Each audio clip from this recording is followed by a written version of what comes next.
meus queridos irmãos, mais uma vez estamos aqui para poder meditar na Palavra de Deus e então, neste culto que estamos fazendo em nossos lares, sermos alimentados, edificados pelo Espírito Santo que faz com que os nossos corações sejam preenchidos pela Palavra e nos dê condição de poder crer em Deus de forma cada vez mais verdadeira e cada vez mais intensa e obedecê-lo nos seus caminhos. Por isso, abra sua Bíblia lá em Daniel, capítulo 2, livro do profeta Daniel, capítulo 2.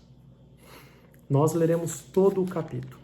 Realmente é uma leitura bem extensa, mas eu creio ser necessária e espero que você também leia com atenção o texto de Daniel, capítulo 2. Diz assim a palavra de Deus, acompanhe na sua Bíblia. No segundo ano do reinado de Nabucodonosor, teve este um sonho. Seu espírito se perturbou e passou-lhe o sono. Então o rei mandou chamar os magos, os encantadores, os feiticeiros e os caldeus, para que declarassem ao rei quais lhe foram os sonhos. Eles vieram e se apresentaram diante do rei. Disse-lhes o rei: tive um sonho, e para sabê-lo está perturbado meu espírito. Os caldeus disseram ao rei em aramaico: ó rei, vive eternamente. Dize o sonho a teus servos e daremos a interpretação. Respondeu o rei e disse aos caldeus: uma coisa é certa, se não me fizerdes saber o sonho e a sua interpretação, sereis despedaçados e as vossas casas serão feitas monturo. Mas, se me declarardes o sonho e a sua interpretação, receberei de mim dádivas, prêmios e grandes honras. Portanto, declarai-me o sonho e a sua interpretação. Responderam segunda vez e disseram: diga ao rei o sonho a seus servos e lhe daremos a interpretação.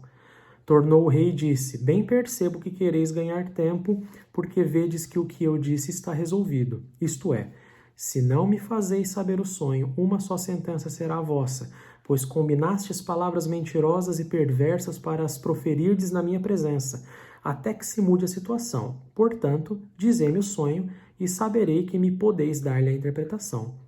Responderam os caldeus na presença do rei e disseram: não há mortal sobre a terra que possa revelar o que o rei exige, pois jamais houve rei, por grande e poderoso que tivesse sido, que exigisse semelhante coisa de algum mago encantador ou caldeu.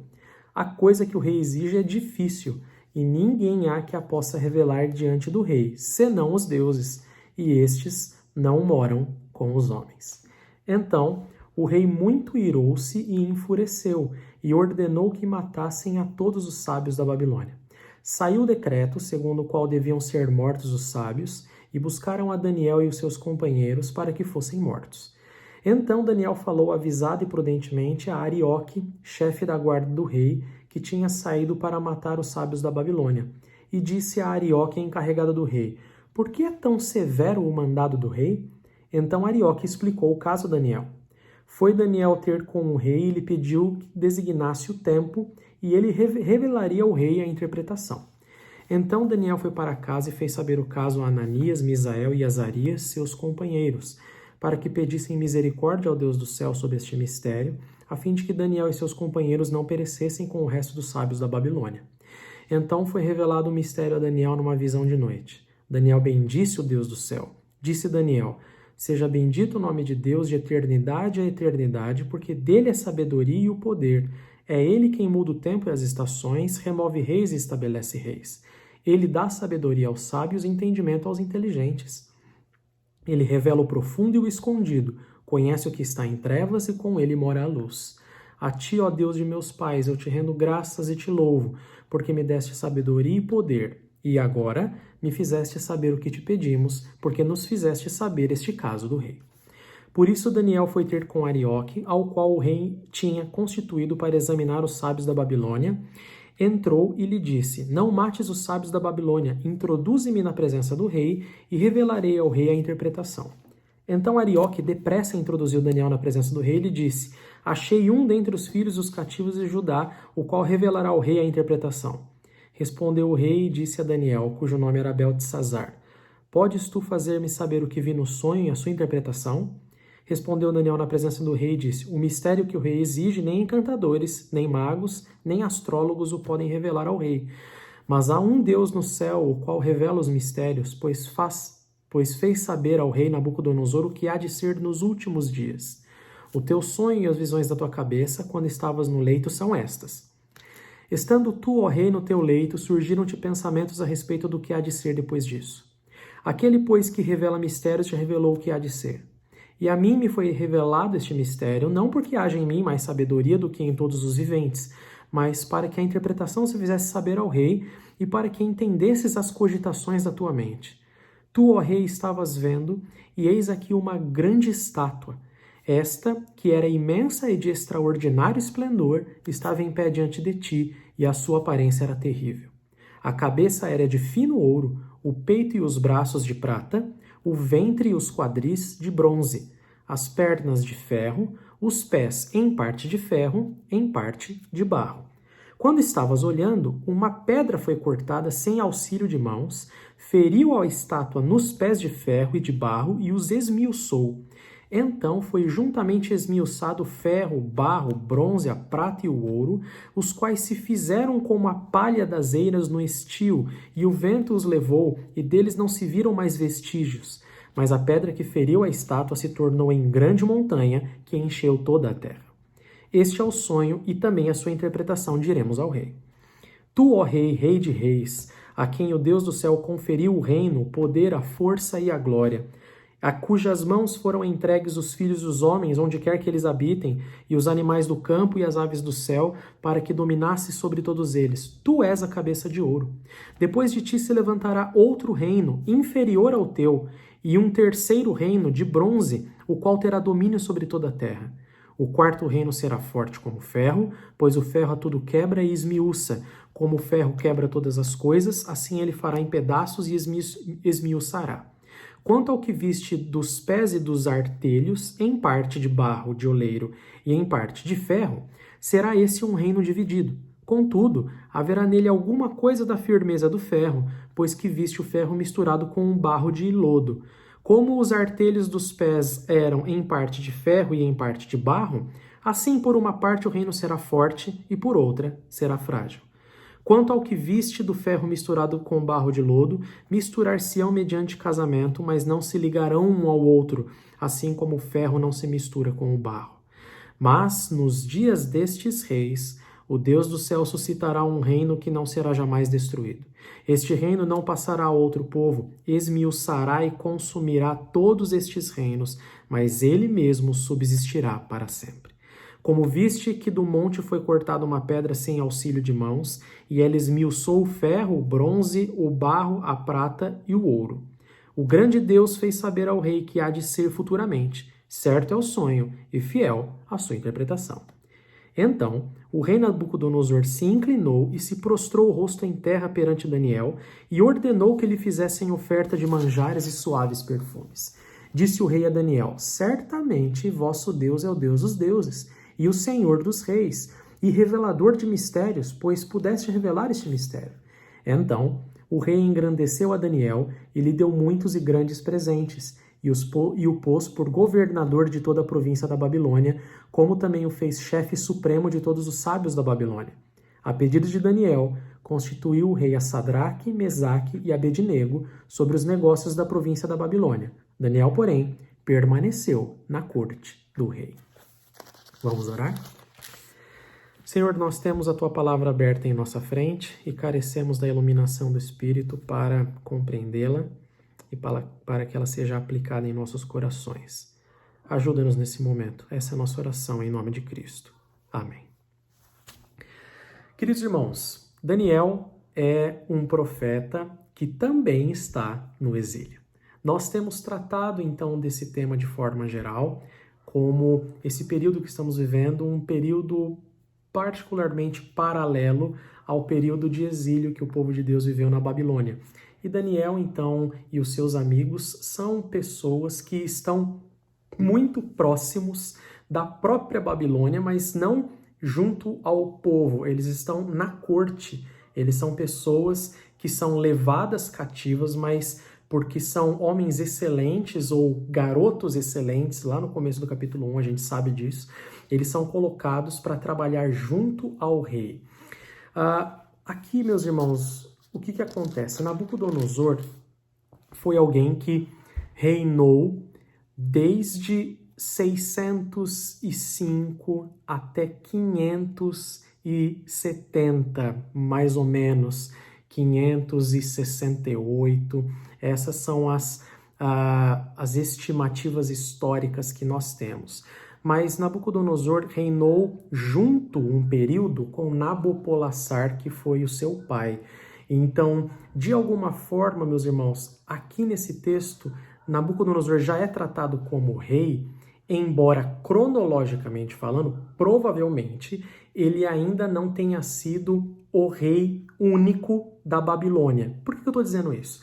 Porque quando você pega a história, Daniel é um desses primeiros cativos levados. Lembre-se que o cativeiro se deu em fases, né? Então, a primeira fase do cativeiro foi lá em 605, quando Nabucodonosor vem até a Judéia e cerca a cidade. Ele faz um cerco que, no fim das contas, vai fazer com que a cidade caia muitos anos depois. Mas o primeiro momento é em 600 depois, antes de Cristo. É nesse período que Nabucodonosor chega até a Judéia, provavelmente vindo também de ter trabalhado e ganhado lá na Batalha de Cárquemes. Então, ele é alguém que está pensando em dominação, ele é alguém que está trabalhando arduamente para isso. E esse contexto é importante para você entender o que está acontecendo aqui no comecinho do nosso texto. Nabucodonosor é um homem perturbado. Interessante, né? O livro de Daniel vai mostrar muito do rei Nabucodonosor, e Nabucodonosor ele é tratado como um grande soberano, alguém que provavelmente tinha maestria em guerra e em conduzir um povo, mas ao mesmo tempo é alguém atribulado de coração. É alguém que é perturbado pelas suas ansiedades, vamos dizer assim. E de forma extraordinária, Deus concede que ele tenha um sonho que lhe tira completamente todo o sono. É assim que começa o texto que a gente está lendo. Eu imagino que Nabucodonosor estava frenético, né, com as questões de guerra, de dominação. Ele estava pensando em provavelmente muitas e muitas coisas de inimigos querendo tomar o seu poder, tanto que o texto vai falar a respeito dessa desconfiança que ele tem até com as pessoas próximas que estão dele ali. Então, Deus começa nos revelando aqui no começo um homem que é dominador de muitas cidades, de um grande império, mas que não consegue domar seu próprio coração. Essas relações são importantes. E isso está muito claro no texto, em contraste com Daniel, tá? Então aqui você já vê Deus revelando para nós que o verdadeiro homem de Deus não é aquele que domina cidades e territórios, mas é aquele que tem o coração apaziguado. E Nabucodonosor não tem nada disso. Então, Nabucodonosor tem um sonho, ele chega até os seus adivinhadores, aqui a ideia, os caldeus, né, representando toda essa gama de sábios adivinhadores, de pessoas ligadas à necromancia, de pessoas ligadas a auguros e pessoas ligadas a toda uma sorte de religiosidade que prevê o futuro, vamos dizer assim. Ele tem todas as pessoas como sábios do seu governo, e ele chega neles e pede o sonho e a interpretação. E é interessante o texto, porque todos esses sábios vão dizer assim, olha, isso que o senhor está pedindo é impossível da gente saber, porque não há rei que houvesse na história, de tão grande que fosse, que pedisse alguma coisa como essa. É o Senhor que está pedindo. E então Nabucodonosor se enfurece.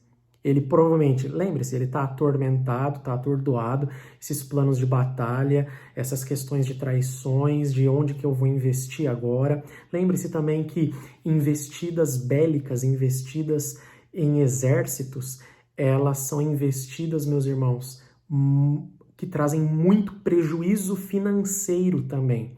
Porque para você ter um bom exército e você fazer com que esse exército te sirva e seja bem sucedido em batalha, ele tem que estar bem alimentado, ele tem que ser um exército leal ao rei. Então, são minúcias, né? São meandros da realeza que eu e você provavelmente nem imaginamos hoje, mas que aqueles homens do passado lidavam com isso de alguma forma. E a gente está vendo aqui que Nabucodonosor já está meio afetado já com essa liderança que ele está tendo e com toda essa expansão do reino da Babilônia. E aí, então, ele exige isso e coloca como um decreto. Lembre-se que é muito natural para que os caldeus aqui, no sentido do povo babilônico, o neo-assírio babilônico, ele fizesse decretos que não se pudesse revogar. A gente percebe isso na história, vai até o Império Medo-Persa, ali na frente, eles usam a mesma estrutura. Então, ele faz um decreto que diz assim, se eu não souber, todo mundo morre. E Daniel e seus amigos estão nesse contexto. Eles não eram adivinhos, mas eles estavam no contexto da corte. Se você ler o capítulo 1, você vai perceber que eles foram colocados entre esses sábios da Babilônia. E aí, então, a história vira quando Arioque conta para Daniel o que está acontecendo. Daniel também, perceba, ele não é um cara interesseiro, ele está vivendo ali, mas ele não tá correndo atrás de interesse particular. Não, ele está vivendo. E aí, então, termina o texto no versículo 11 dizendo, interessante, né, essas questões, o próprio sábio da Babilônia dizendo para o rei, a coisa que o rei exige é difícil e ninguém há que a possa revelar diante do rei, senão os deuses. E estes não moram com os homens. O que ele quis dizer é, olha, não tem jeito. É só um Deus para poder dizer o que está na sua cabeça, o que o senhor sonhou. A gente não tem condição nenhuma de saber isso. Então, versículo 12, o rei muito irou-se e enfureceu e ordenou que matassem a todos os sábios da Babilônia. Saiu o decreto segundo o qual deveriam ser mortos os sábios e buscaram a Daniel e aos seus companheiros para que fossem mortos. Então, veja, meu irmão, provavelmente Daniel e seus amigos estão lá sem saber de nada. E daqui a pouco vão buscar todos eles para morrer. Oi? O que aconteceu? Não sei se caíram de paraquedas. Peraí, como assim? Mas olha que interessante, né? Então, 14. Daniel falou avisada e prudentemente a Arioque, chefe da guarda do rei, que tinha saído para matar os sábios da Babilônia, e disse a Arioque, encarregado do rei. Arioque é um título, tá, irmãos? Não é o nome dele. O nome dele não é Arioque. Arioque é um título babilônico para o chefe da guarda, tá? Então disse a Arioque, encarregado do rei, por que é tão severo o mandado do rei? Então Arioque explicou o caso a Daniel. 16. Foi Daniel ter com o rei e lhe pediu designasse o tempo, e ele revelaria ao rei a interpretação. Aqui nós já vamos aprender o contraste entre Nabucodonosor e Daniel. Nabucodonosor é o homem que domina uma cidade, mas não domina o seu coração. Daniel é o homem que recebe uma sentença de morte sem saber o que está acontecendo e tem total condição de prudentemente, sabiamente tomar uma decisão. Aqui já está um grande contraste. Nós, meus irmãos, como homens e mulheres de Deus, precisamos, nesse sentido, olhar para Daniel como um modelo. As instabilidades políticas da nossa época, todas elas vão revelar se o nosso coração está completamente confiante em Deus e, por isso, nós agimos prudentemente, agimos com sabedoria, ou se nós vamos nos desesperar e perder o nosso sono com as circunstâncias ao nosso redor. 17. Então Daniel foi para casa e fez saber o caso a Ananias, Misael e Azarias, seus companheiros, para que pedissem misericórdia ao Deus do céu sobre este mistério, a fim de que Daniel e seus companheiros não perecessem com o resto dos sábios da Babilônia. Mais uma atitude do homem de Deus diante de Nabucodonosor. O desespero de Nabucodonosor foi qual? Eu vou matar todo mundo. O controle, prudência e sabedoria de Daniel o leva a fazer o quê? Orar. Buscar a Deus. Buscar o Senhor.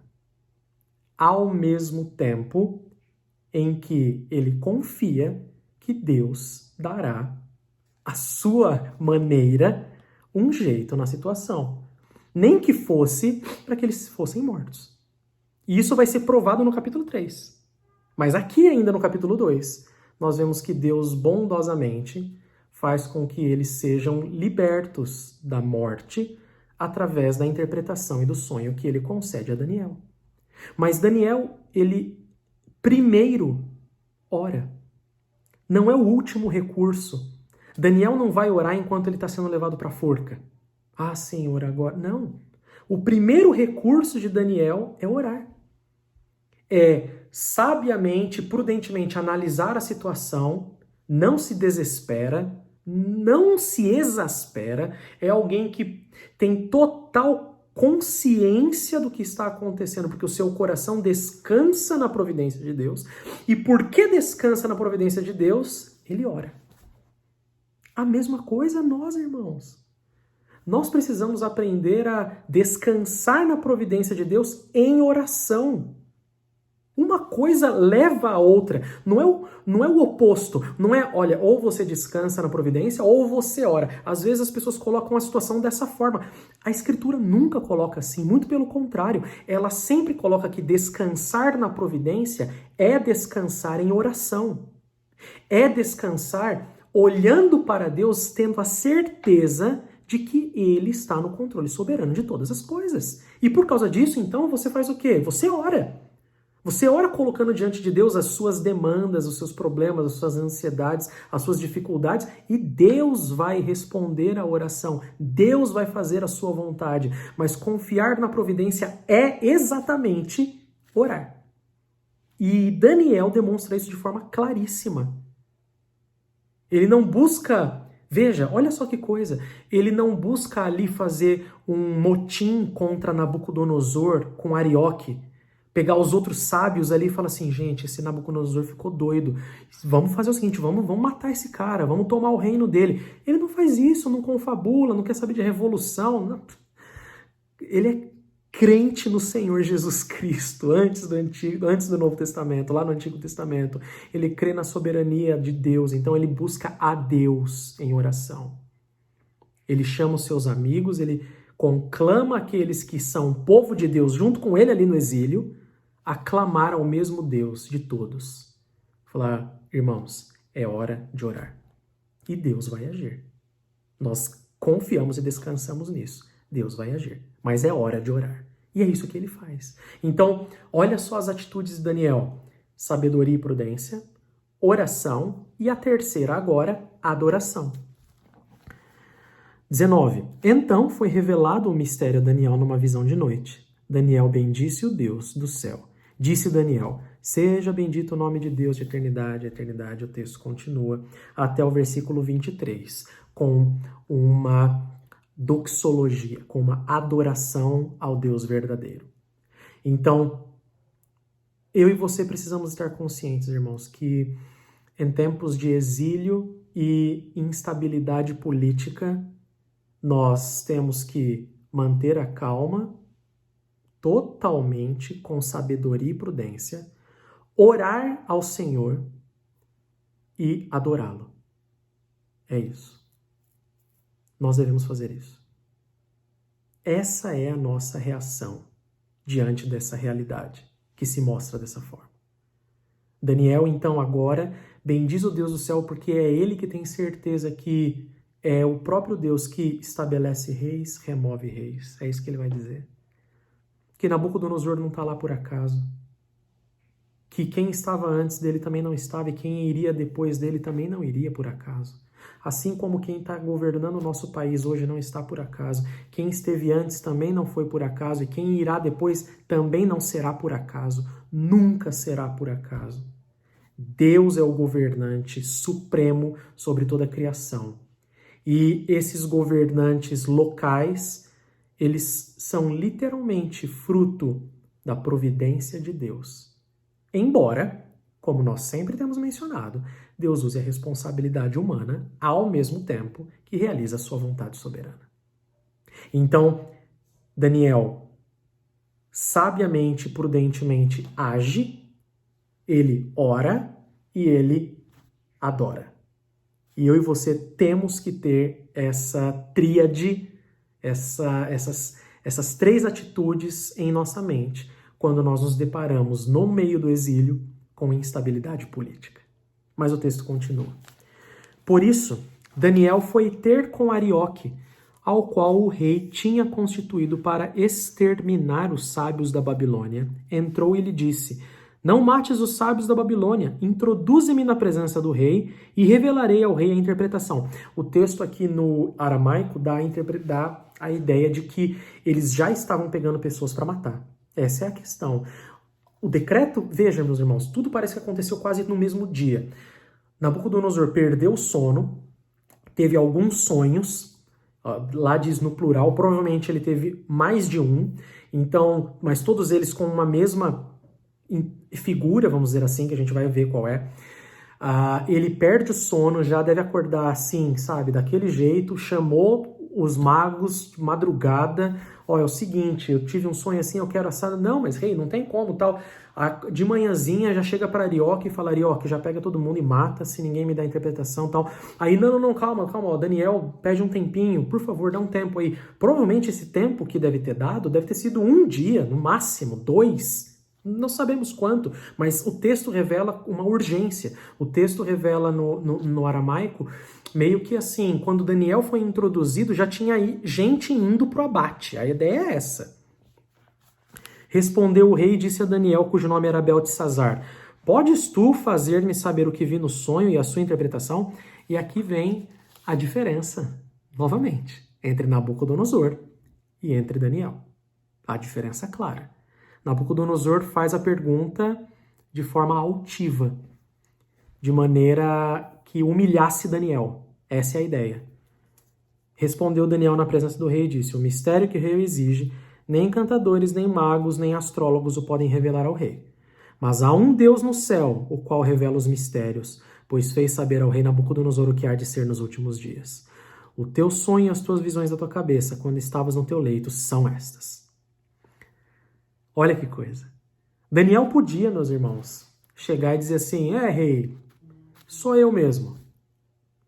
É isso aí.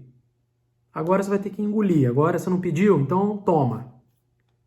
Daniel podia falar como que se ele tivesse sido o grande sábio no meio dos sábios. Rei, esses sábios que você tem aí, você sabe, é tudo idólatra, né? Não, eu que sirvo ao Deus verdadeiro, eu tenho. Não faz isso. Daniel faz o quê? Ele faz assim: olha, ninguém vai conseguir dar, porque só existe um Deus que pode dizer. E ele disse para mim. E ele vai dizer claramente, ele não disse para mim porque eu sou diferente ou melhor. Ele disse para mim para que você, rei, pudesse saber o que está acontecendo. Eu estou me colocando como um instrumento. A altivez de Nabucodonosor, humildade de Daniel em meio a tudo aquilo que estava acontecendo.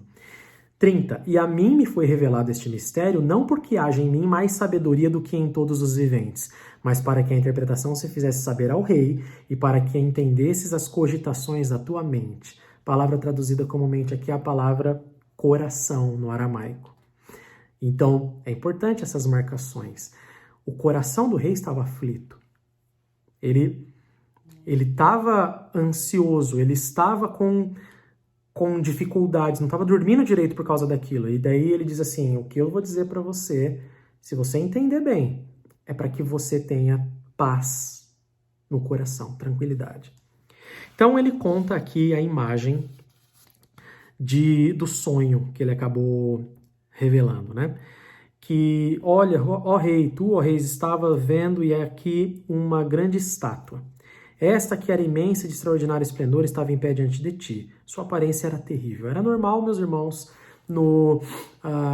nas religiões dos caldeus, dos assírios e até mesmo dos sumérios anteriormente, era normal você ter imagens grandes, né, estátuas grandes como representatividade de poderio religioso, principalmente. Então, normalmente, quando esses homens faziam estátuas grandes, eles queriam mostrar o tamanho do Deus deles, era mais ou menos isso.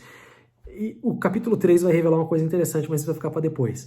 No entanto, aqui, o sonho que Nabucodonosor tem é esse. Ele vê uma imagem, mas essa imagem ela é estranha, porque normalmente naquela época e naquele contexto, poderia ser que a estátua fosse feita de liga metálica ou fosse feita de metal misturado, mas não como essa daqui. Nós temos imagens, por exemplo, de alguns deuses como Baal sendo corpo de bronze e cabeça de ouro. Algumas imagens de Baal como corpo de bronze e cabeça de ouro.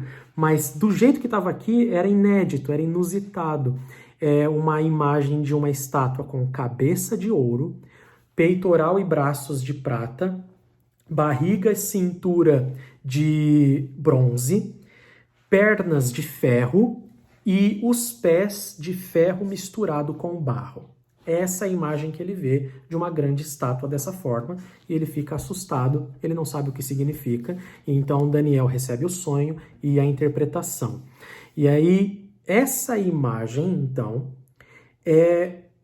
dessa figura grandiosa é esmiuçada por uma grande pedra que começa pequena, é cortada e cresce e esmaga toda essa estátua, começando pelo pé, como se desse uma rasteira na estátua.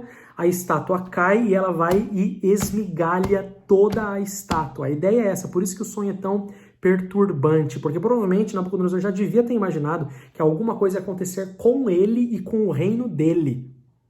Vai fazendo esse relacionamento. Ele já imaginou que aquela estátua representava ele ou o Deus dele, e que uma grande pedra viria e destruiria tudo.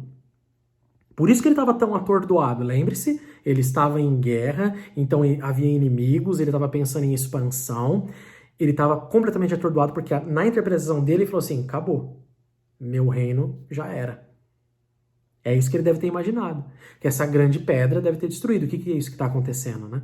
E aí, então, Daniel diz para ele que toda essa estátua é colocada quase que como virando pó, literalmente, que o vento dispersa. De tão esmiuçada que ela ficou. E essa grande pedra vira uma grande montanha que enche toda a terra. E aí, então, ele dá a interpretação. Este é o sonho. E também a sua interpretação diremos ao rei. 37. Tu, ó rei, rei de reis, a quem o Deus do céu conferiu o reino, o poder, a força e a glória, a cujas mãos foram entregues os filhos dos homens onde quer que eles habitem, os animais do campo e as aves do céu, para que dominasse sobre todos eles. Tu és a cabeça de ouro. Opa. É bom, mas é ruim, porque a estátua é destruída. É bom porque tá bom. Eu sou a cabeça de ouro. Eu sou o mais nobre, eu sou a cabeça, todas aquelas imagens de grandeza, de pessoa que está por cima, que não tem, que ele governa, sabe aquele negócio? Cabeça, ouro, é pureza, né? Vamos dizer assim, é toda aquela imagem de uma grande beleza, o que está de melhor, tá lá em cima. Então Nabucodonosor deve ter ficado aliviado em ter ouvido isso, mas deve ter ficado curioso porque a estátua toda é derrubada e é esmiuçada, mas ele continua. Depois de ti se levantará outro reino inferior ao teu, e um terceiro reino de bronze, o qual terá domínio sobre toda a terra. O quarto reino será forte como o ferro, pois o ferro a tudo quebra e esmiuça, como o ferro quebra todas as coisas, assim ele fará em pedaços e esmiuçará.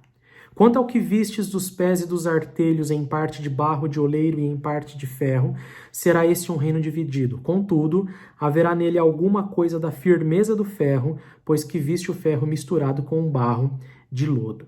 Como os artelhos dos pés eram em parte de ferro e em parte de barro, assim por uma parte o reino será forte e por outra será frágil.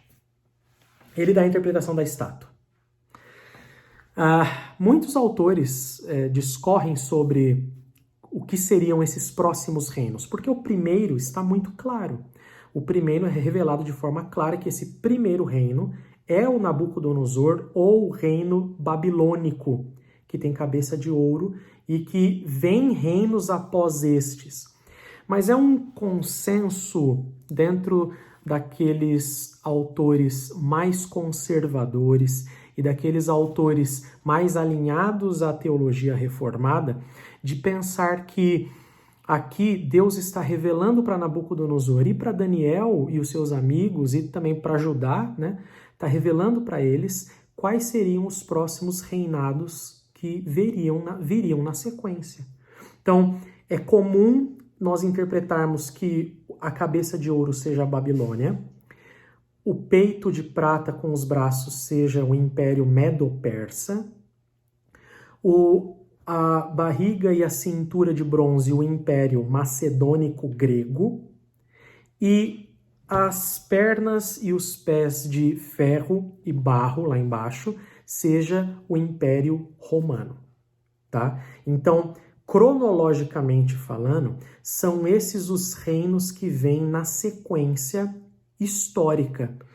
Depois do Império Babilônico ali, que começa ali atrás do Império Neo-Assírico, vem a Babilônia. Depois a Babilônia cai para os medos e para os persas, né? E aí então os medos e os persas lá na frente perdem o seu poder, vamos dizer assim, para os macedônios e gregos, vamos dizer assim.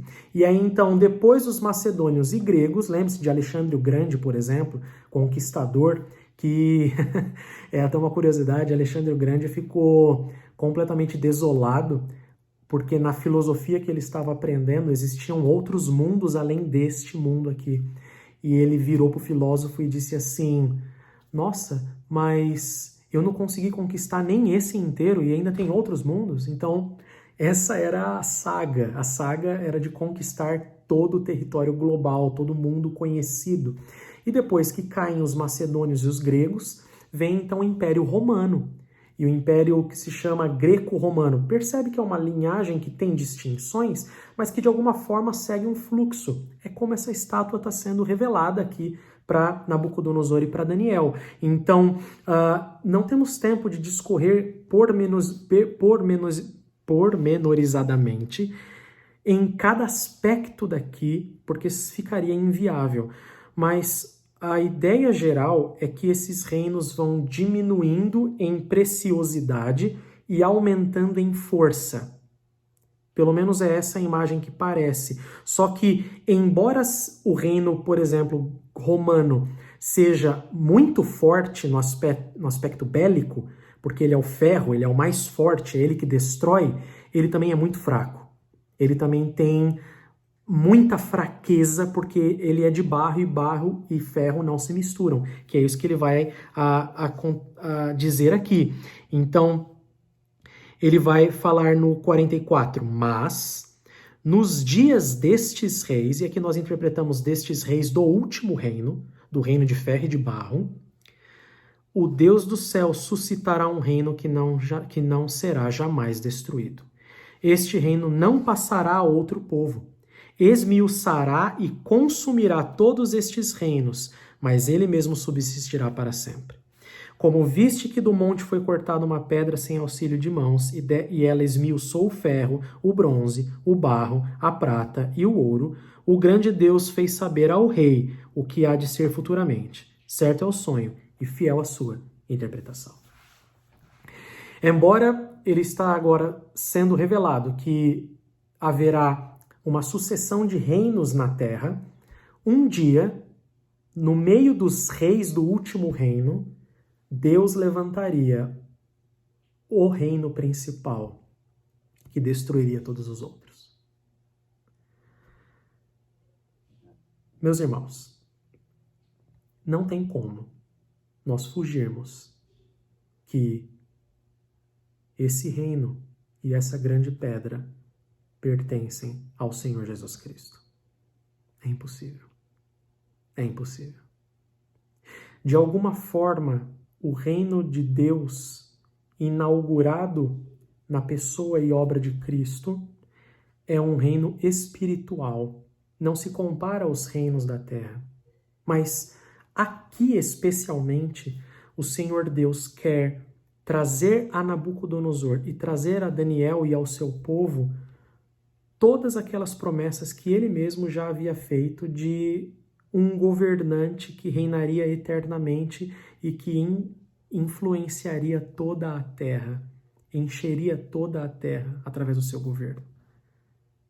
O Senhor Jesus Cristo é o Rei dos Reis, que vem até nós no meio do Império Romano. Lembre-se, a Judéia era um território romano quando Jesus Cristo veio ao mundo, na plenitude dos tempos. E agora, então, esse reino é um reino que destruirá todos os outros. É um reino que não se comparará a nenhum deles. E é isso que Daniel desejava comunicar ao rei e também desejava comunicar ao povo de Deus.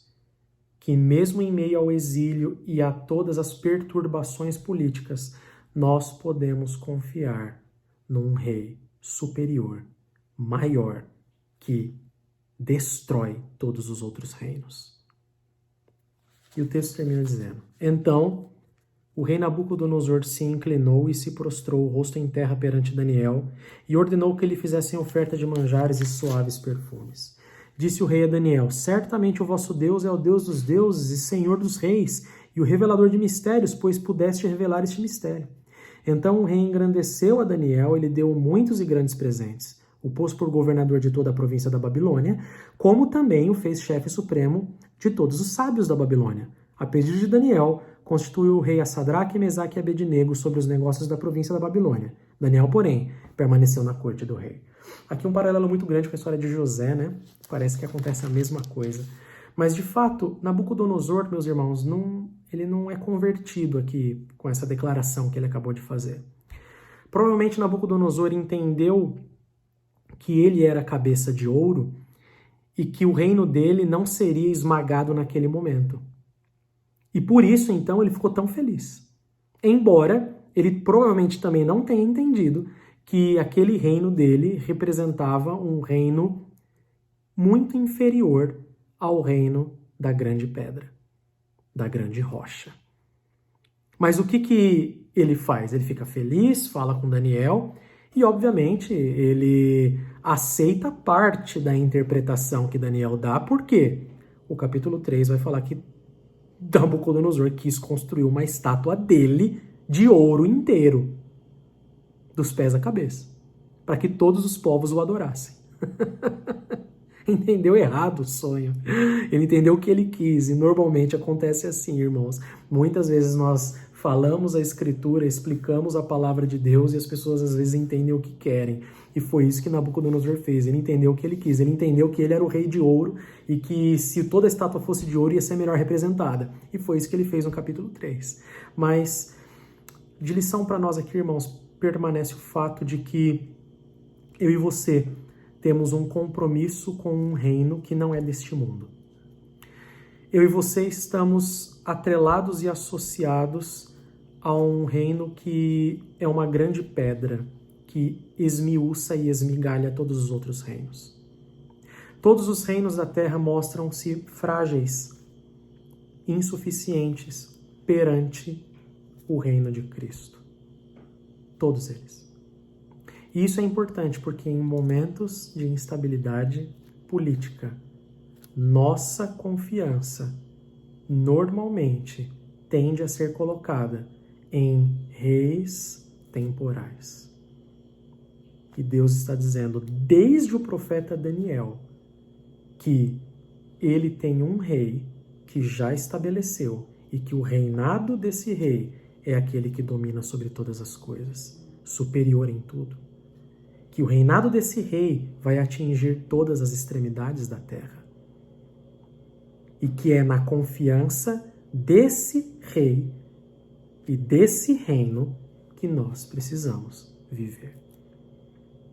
Viver em exílio com momentos de instabilidade política faz com que eu e você confiemos ainda mais no rei que Deus providenciou, porque todos esses reinos não são nada perto do reino dos céus, perto do grande rei que governa desde o Império Romano. O Império Romano foi destruído, caiu para os bárbaros lá no ano 400, 410. Mas o reino de Deus, inaugurado em Cristo Jesus, se estenderá até a volta do Senhor Jesus Cristo. Se expandirá até a volta do Senhor Jesus Cristo. E é por esse reino que nós vivemos. É disso que nós precisamos ser lembrados em momentos de exílio, com instabilidade política. Deus assim nos abençoe. Amém. Feche seus olhos, vamos orar e depois eu vou impetrar a bênção. Senhor, nós te damos graças porque nós entendemos que a tua palavra fala conosco em todos os momentos, em todas as circunstâncias. Nós te pedimos perdão, ó Pai, porque muitas vezes o nosso coração tende a confiar não no teu reino e na tua justiça, mas a confiar em reinos paralelos, a confiar em representações que não são daquela que o Senhor mesmo já designou, do verdadeiro Rei, que é o seu Filho Jesus Cristo. Ajuda-nos, ó Pai, em meio a exílio e instabilidade política, ajuda-nos a termos a certeza que temos um grande e único Rei, que esmiuça e esmigalha todos os outros reinos, através do seu amor, da sua graça, da sua justiça. Ajuda-nos, ó Pai, a que o nosso coração descanse no verdadeiro reino de Deus, para que assim como o nosso irmão Daniel do passado, tenhamos prudência, possamos estar em oração e em adoração. Essa é a nossa oração nesse momento, em nome de Cristo. Amém. Recebam a bênção. Que o soberano Pai que nos elegeu, e seu amado Filho que nos resgatou, e o Santo Espírito que nos regenerou, estejam conosco para a glória do seu nome, a expansão do seu reino e a edificação da sua igreja, hoje e sempre. Amém. Deus abençoe.